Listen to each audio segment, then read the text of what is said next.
நான் கண்கள் மூட மாட்டேனடி செல்லம்மா, நான் கண்கள் மூட மாட்டேனடி செல்லம்மா.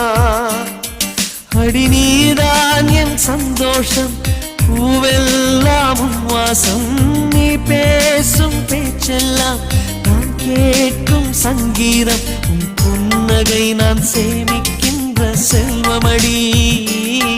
நீ இல்லை என்றால்